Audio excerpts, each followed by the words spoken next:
এক ঝাঁক অতিথিবৃন্দের হাত ধরে দুদিনব্যাপী আসাম সাংস্কৃতিক মহাসংগ্রামের কাটিগড়া সমষ্টি ভিত্তিক প্রতিযোগিতার উদ্বোধন হলো কাটিগড়ায়। শনিবার ও রবিবার দুদিন চলবে প্রতিযোগিতা। এখানে যেসব প্রতিযোগিতারা সফল হবে তারা জেলা ভিত্তিক প্রতিযোগিতায় অংশগ্রহণ করবে।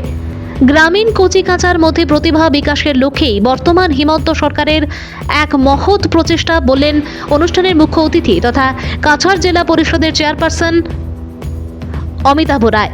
শনিবার কাটিগড়ার ঐতিহ্যবাহী সিদ্ধেশ্বর প্রগতি সংঘের মিলনায়তনে বিশিষ্টজনের হাত ধরে প্রদীপ প্রজ্বলনের মাধ্যমে শুরু হয় আসাম সাংস্কৃতিক মহাসংগ্রামের কাটিগড়া সমষ্টি ভিত্তিক প্রতিযোগিতার আসর। প্রথমেই আসাম সাংস্কৃতিক মহাসংগ্রামের কাটিগড়া সমষ্টি ভিত্তিক প্রতিযোগিতা পরিচালন কমিটির চেয়ারম্যান অসীম দত্ত স্বাগত বক্তব্য রাখার পাশাপাশি সবার সহযোগিতা কামনা করেন।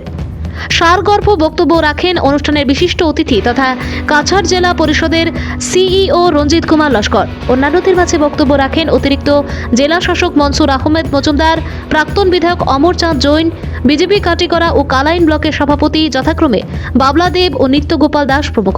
ছিলেন কালাইন ও কাটিগড়া উন্নয়ন ব্লক আধিকারিকরা। আমি প্রতিযোগীদেরকে মঞ্চের পাশে তৈরি থাকার জন্য অনুরোধ করছি। আমাদের বিচারক মন্ডলীরাও বসেছে সামনে। আমরা দেখতে পাচ্ছি প্রতিযোগিতা এখনই স্টার্ট হয়ে যাবে।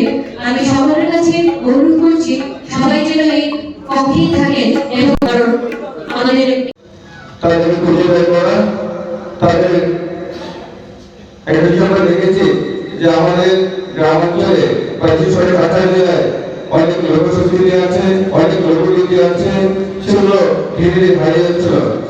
একটা সময় আমরা লক্ষ্য করেছি যে আমাদের গ্রামাঞ্চলে ইভেন শহরাঞ্চলে দামন ছাড়া আমাদের কোনো সাংস্কৃতিক অনুষ্ঠান হতো না। আমাদের কোনো ধরনের সামাজিক অনুষ্ঠান ইভেন কোনো পূজা হতো আমরা চিন্তা করতে পারতাম না দামের ছাড়া, সেটা হারিয়ে যাচ্ছিল। কিন্তু আমরা দেখেছি এই সাংস্কৃতিক মহাসংগ্রামের মাধ্যমে আমাদের গ্রামাঞ্চলে ছোট ছোট মেয়েরা আবার সেই সামান্য অবশ্যই করেছে এবং সামান্য পরিবেশন করেছে এবং আমরা ভালোভাবে অনুষ্ঠান দেখতে পেয়েছি। এবং আমরা দেখতে পেয়েছি যে আমাদের গ্রামাঞ্চলে আমরা চিন্তা করতে পারতাম না যে আমাদের গ্রামাঞ্চলে অনেক গায়ক গায়িকারা দেখেছি, আমরা ছোট ছোট ছেলেমেয়েরা দেখেছি ভূপেন্দ্র সঙ্গীত, রামার সঙ্গীত, সঙ্গীত গেয়েছে, যেটা আমরা ভেবেছিলাম আমাদের এই